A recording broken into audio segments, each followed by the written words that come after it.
اور حافظ ابن قیم رحمہ اللہ نے رزق میں رکاوٹ کے بھی 4 اسباب بیان فرمائے ہیں، وہ بھی میں مختصراً عرض کر دیتا ہوں۔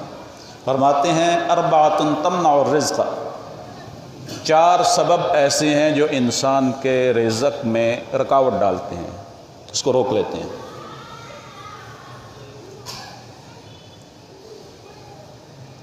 رزق ملتا بھی ہے تو برکت نہیں ہے، لاکھوں کماتا ہے اور میں مر گیا کرتا رہتا ہے، برکت نہیں ہوتی۔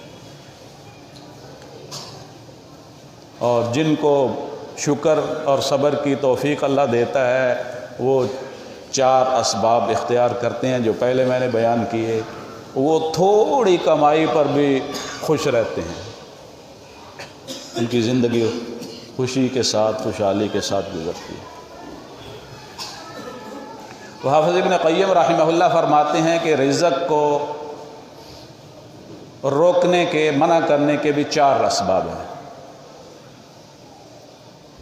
پہلا سبب ان میں سے وہ فرماتے ہیں نوم الصبیحۃ، صبح کے وقت سو جانا۔ یہ صبح کا وقت جو ہے یہ بڑا ہی بابرکت وقت ہوتا ہے، فجر کی نماز کے بعد یہ بڑا بابرکت وقت ہے، لیکن مسلمانوں نے اس میں بہت ترمیم اور تغیر کر دیا ہے۔ آج جو بابرکت وقت ہوتا ہے اس وقت ہماری تمام مارکیٹیں بند رہتی ہیں،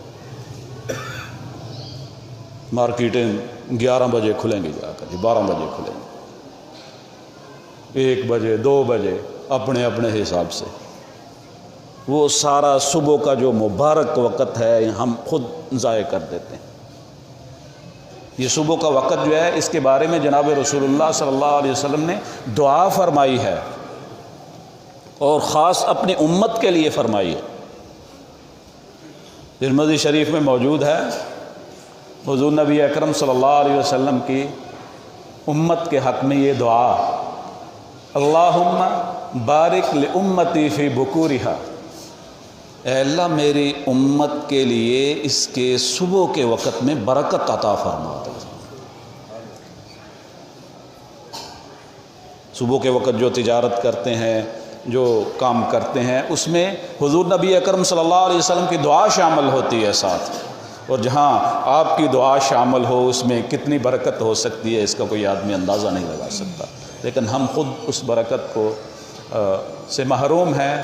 ہم اس وقت آج کل رات کو دیر سے سونے کا اور صبح دیر سے اٹھنے کا معمولات امت کے اندر یہ شائع ہو گیا ہے، تو یہ رزق میں رکاوٹ کا سبب ہوتا ہے۔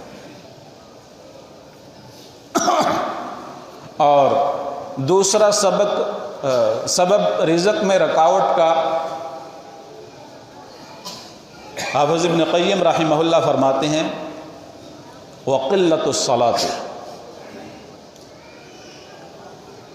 صلاۃ عربی میں متعدد معنی میں استعمال ہوتا ہے، نماز پر بھی بولا جاتا ہے، رحمت پر بھی بولا جاتا ہے، دعا پر بھی بولا جاتا ہے، تسبیح پر بھی بولا جاتا ہے۔ تو صلاۃ کی قلت ہے، نوافل نہیں پڑھتا، حضور نبی اکرم صلی اللہ علیہ وسلم پر درود شریف نہیں پڑھتا، تسبیح و تحلیل نہیں کرتا، استغفار نہیں کرتا، یہ سارے معنی اس کے اندر آ جاتے ہیں۔ اس کے ساتھ رزق جو ہے وہ کم ہوتا ہے۔ قلت الصلاۃ،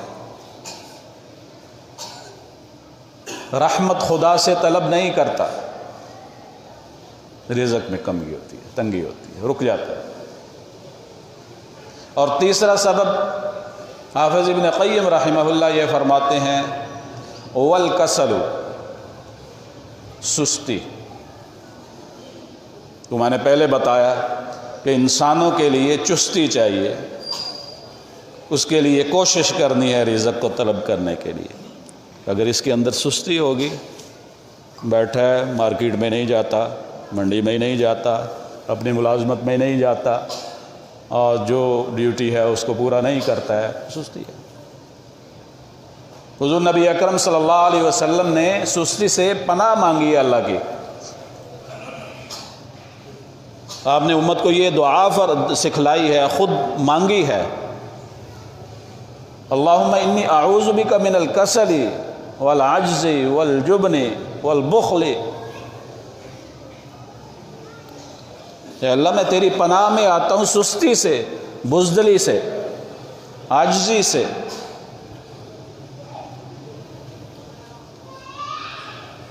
سستی ہے انسان کے لیے۔ ہمارے پنجابی کا محاورہ ہے، آپ حضرات سب نے سنا ہوگا، وہ کہتے ہیں کہ ستے پے دے کٹے ہی ہوندے نے۔ ایک آدمی سستی کی وجہ سے سو گیا، اس محاورے کا پس منظر تو آپ کو پتہ ہی ہوگا۔ ایک آدمی سستی کی وجہ سے سو گیا ہے اور دوسرا جاگ رہا ہے، دونوں کی بھینس نے بچے دیے ہیں، ایک نے کٹا دیا اور دوسری کے نے کٹی دی ہے۔ وہ سویا ہوا ہے اس نے کٹی لے لی اور اس کے ساتھ کٹا باندھ دیا۔ جو کہتے ہیں کہ ستے پے دا کٹا ہی ہوگا۔ اس وجہ سے کوشش کریں، چستی اپنے اندر پیدا کریں، رزق حلال کو طلب کریں، یہ عبادت ہے۔ اس سے رزق میں اللہ تبارک و تعالی اضافہ فرماتے ہیں۔ اور چوتھی چیز حافظ ابن قیم رحمہ اللہ یہ فرماتے ہیں، جو رزق میں کمی واقع کرتی ہے، والخیانت، وہ خیانت ہے۔ آج کون تاجر ہے جو یہ دعویٰ کرے کہ وہ خیانت نہیں کرتا؟ بہت انگلیوں پر گنے چنے امت میں ایسے لوگ رہ گئے ہیں۔ ہر چیز میں خیانت، پورا پیسہ لیں گے، قیمت پوری لیں گے، خیانت کریں گے۔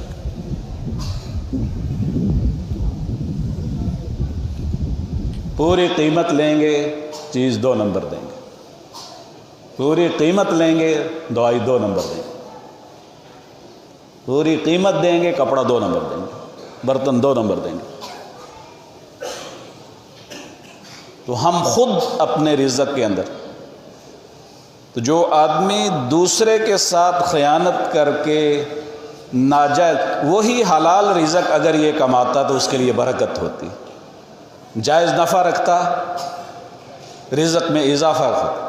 اس نے دوسرے کو دھوکہ دیا، اس کی نحوست اس پر پڑی، اس نے تو دے دیا۔ قسمیں اٹھاتے ہیں اس پر، نہیں ہم نے اتنے کا ہی خریدا۔ حضور نبی اکرم صلی اللہ علیہ وسلم نے فرمایا کہ 3 قسم کے آدمی ایسے ہیں، قیامت والے دن اللہ تبارک و تعالیٰ ان کی طرف دیکھے گا بھی نہیں اور نہ ان کے ساتھ کلام کرے گا۔